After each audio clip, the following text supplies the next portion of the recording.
Publicly और privately डाले गए इनॉर्मस प्रेशर के बाद भी भारत ने यह कॉन्शियस डिसीजन लिया है कि हम न सिर्फ रशिया के साथ क्लोज एंगेजमेंट जारी रखेंगे, बल्कि अपने रशियन कोलीग्स के साथ काम करते हुए इसे और अधिक डीपन और be celebrated by the brown community, by the non-white.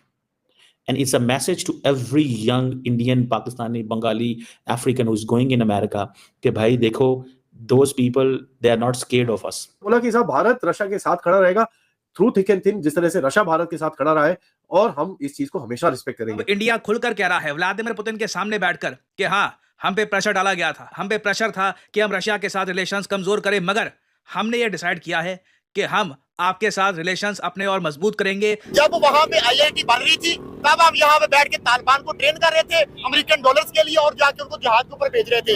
हम लोग डरते रहते हैं, हम जरा सा हो रहे हुकूमत में, ओ जी हिंदू नहीं हुकूमत है होना चाहिए, ओ जी सिख नहीं हुकूमत है होना चाहिए जी, ओ जी फलाना नहीं हुकूमत में होना चाहिए। कहते हैं friendship between our countries is higher than the highest mountain, deeper than the deepest ocean.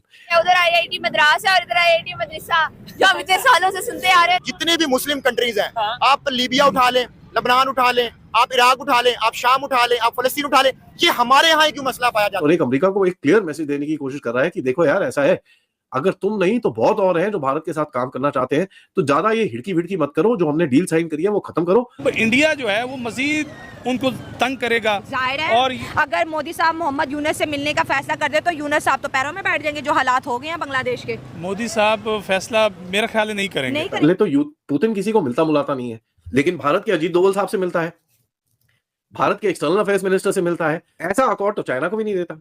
China के फॉरेन मिनिस्टर से एक आधी बारी मिला है, लेकिन बाकी किसी से नहीं मिला। नमस्कार दोस्तों, जय हिंद। रशिया के प्रेसिडेंट पुतिन वॉर के टाइम में भी भारत के लिए टाइम निकालकर भारत के रक्षा मंत्री से अलग से मिले। ऐसा होता नहीं है, पुतिन जल्दी किसी भी नेता से ऐसे नहीं मिलते, यहाँ तक कि चीनी मंत्रियों से भी नहीं मिलते। इसी दौरान भारत के रक्षा मंत्री राजनाथ सिंह जी ने पुतिन के सामने ऐसी बात कही जिसे सुन अमेरिका समेत पूरा वेस्टर्न तिलमिला उठा। भारत ने यूएसए को मुंह तोड़ जवाब दिया है। राजनाथ सिंह जी ने बोला भारत पर बहुत प्रेशर था कि हम रशिया से संबंध खराब करें और रूस की मदद ना करें, लेकिन हमने उन प्रेशर के बावजूद रशिया का साथ दिया जैसे रशिया ने भारत का साथ दिया था। साथ ही आगे कहा कि भारत और रशिया की दोस्ती पहाड़ों से भी ऊंची है और समुद्र से गहरी है। राजनाथ सिंह जी ने रूसी राष्ट्रपति से कहा भारत हमेशा रूसी मित्रों के साथ खड़ा रहा है और भविष्य में भी ऐसा करता रहेगा। ये बयान पूरे वेस्टर्न मीडिया में वायरल हो गया है। ये मैसेज भारत की तरफ से यूएसए को भेजा गया है कि आप जितना भी प्रेशर डाल दें, लेकिन भारत रूस के साथ खड़ा रहेगा। ये अब पुराना भारत नहीं रहा। आपको इसके बारे में क्या कहना है, आप नीचे हमें कमेंट करके बताएं। आपको पता है सोरोस के चक्कर में बहुत बड़ा बवाल मचा हुआ है, और सोरोस का नंबर 1 दुश्मन कौन है? अदानी। सोरोस का नंबर 1 दूसरा दुश्मन कौन है? मोदी। जिस तरह से ये गेम पूरी आगे चल रही है, तो मैंने वही सोच रहा था यार, अभी तक अडानी की तरफ से कोई झटका नहीं आया, और सोचते सोचते एक न्यूज अपडेट आया। न्यूज अपडेट ऐसा आया कि अडानी ने बोला है कि जो $553 मिलियन यूएस की तरफ से एक श्रीलंका के पोर्ट में वो लगाने की बात कर रहे थे, उससे उसने बोला कि साहब हमको आपके पैसे नहीं चाहिए, आप जरा कल्टी हो जाओ यहाँ से, आप जरा मेरे पे केस लगाते हो, उसके बाद सोचते हो मैं आपके साथ इन्वेस्टमेंट करूंगा। चांस नहीं है, धेले की कोई बात नहीं है। अडानी ग्रुप आपके साथ कोई भी काम करने को तैयार नहीं है। यहाँ तक अडानी की तरफ से एक स्टेटमेंट आया कि साहब ये जो भी पोर्ट है वो पूरी इंटरनल रिसोर्सेज की तरफ से फाइनेंस किया जाएगा, और हमको यूएस गवर्नमेंट की कोई भी फंडिंग की कोई जरूरत नहीं है। As a matter of fact ये चीज बड़ी क्लियर होनी चाहिए, क्योंकि जिस तरह से यूएस ने अडानी के ऊपर इल्जाम लगाए थे और अडानी के ऊपर एक केस कूस खड़ा करने की कोशिश की गई थी, आपको ये पता ही चलने वाला था कि भाई कुछ ना कुछ तो हिटबैक आएगा।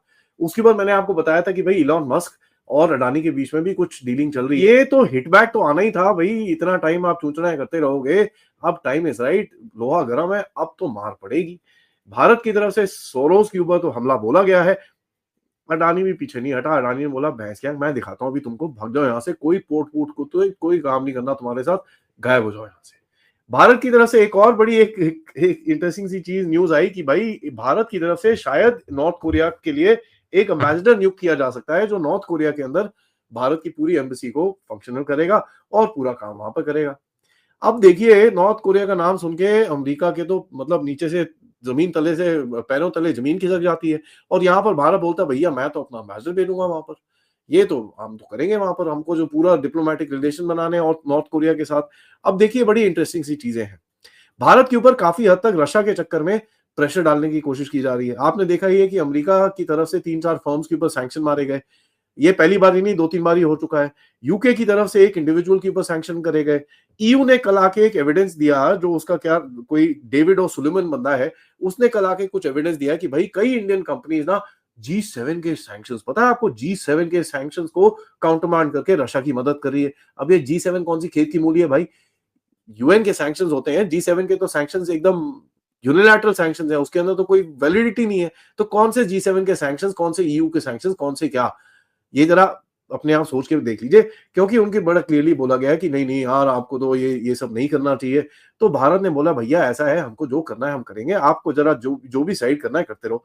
तो ये आए कि साहब बड़ी हाई प्रायोरिटी के अंदर आप दिल्ली के अंदर, दिल्ली में जितनी भी ये जो दिल्ली की तरफ से जितनी भी ये चीजें चल रही हैं वो बंद किया जाए, क्योंकि ये बहुत ही खतरनाक है और ये हमारे सैंक्शंस के अगेंस्ट जाता है, ये वो ऑल दैट स्टफ। भारत ने क्या बोला?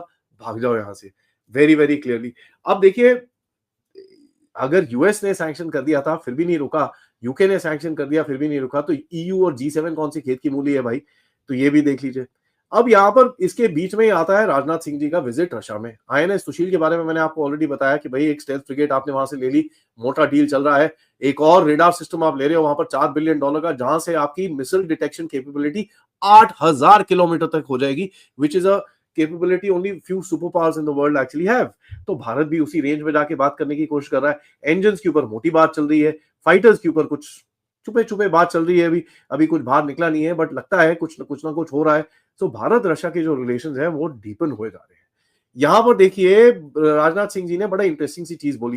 उन्होंने बोला कि साहब भारत रशिया के साथ खड़ा रहेगा थ्रू थिक एंड थिन, जिस तरह से रशिया भारत के साथ खड़ा रहा है, और हम इस चीज को हमेशा रिस्पेक्ट करेंगे। एक इंटरेस्टिंग सा डायलॉग मारा उन्होंने, और मैं पढ़ के बताता हूँ। कहते हैं friendship between our countries is higher than the highest mountain, deeper than the deepest ocean.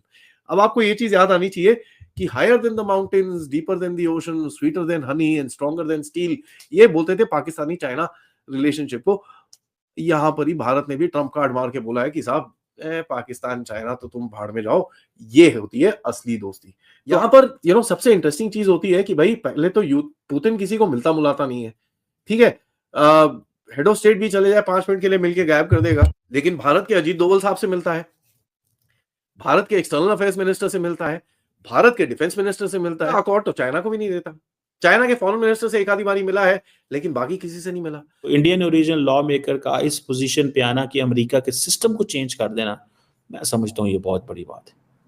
It should be celebrated by the brown community, by the non white, and it's a message to every young Indian, Pakistani, Bengali, African who's going in America कि भाई देखो, those people, they are not scared of us, they want to give us space, वो space देना चाहते हैं और वो आपको मौका देते हैं कि अगर आप इस काबिल हैं तो आप आगे आ जाएं। बाइडेन ने भी ये किया, बाकियों ने भी किया है। सो ये हम लोग डरते रहते हैं, हम जरा सा हो रहे हैं हुकूमत में, वो जी हिंदू नहीं हुकूमत है चाहना चाहिए, ओ जी सिख नहीं हुकूमत है चाहना चाहिए जी, ओ जी फलाना नहीं हुकूमत में आना चाहिए जी, ठीक है जी। उससे क्या होता है, हिंदू नहीं आने चाहिए, सिख नहीं आने चाहिए, ईसाई नहीं आने चाहिए, सारा टाइम हम डरते रहते हैं इस चीज़ पे। उनको देखें, उनको तो कोई प्रॉब्लम नहीं है, ठीक है जी। अब ये जो मिस ढिल्लों को वो लेके आए हैं, उनको तो कोई परवाह नहीं है इस चीज़ की, वो तो कोई नहीं डर रहे। कहाँ से खातून चंडीगढ़ से उठी, अमेरिका पहुंच गई, वहाँ पे उसने जाके क्या क्या किया है, पॉलिटिक्स ज्वाइन की, सुबह दोपहर शाम लगी रही। मैंने तो फ्रैंकली स्पीकिंग, मैंने तो जो कमिटमेंट, डेडिकेशन, मोटिवेशन देखी है, मैं इनमें इंडियंस के अंदर, मैंने पाकिस्तानियों के अंदर नहीं देखी। पाकिस्तानी जो अमेरिका में बैठे हैं, आपको पता है क्या कर रहे हैं? सारा टाइम पाकिस्तान के खिलाफ लड़ रहे हैं। वो कह रहे हैं हम पाकिस्तान के खिलाफ नहीं लड़ रहे, वो कह रहे हैं हम इस गवर्नमेंट के खिलाफ लड़ रहे हैं। तो गवर्नमेंट के खिलाफ वो कहते हैं जी हम बेसिकली तो फौज के खिलाफ लड़ रहे हैं। सो हमारा और इंडियंस का प्रॉब्लम ये है कि इंडियंस वहां पे बैठ के दे सप्लीमेंट इंडियन पावर, इंडिया की पावर को सप्लीमेंट करते हैं। हमारा ये है कि हमारे लोग जो है ना, वो वहां पे बैठ के पाकिस्तान को मजीद कमजोर करते हैं।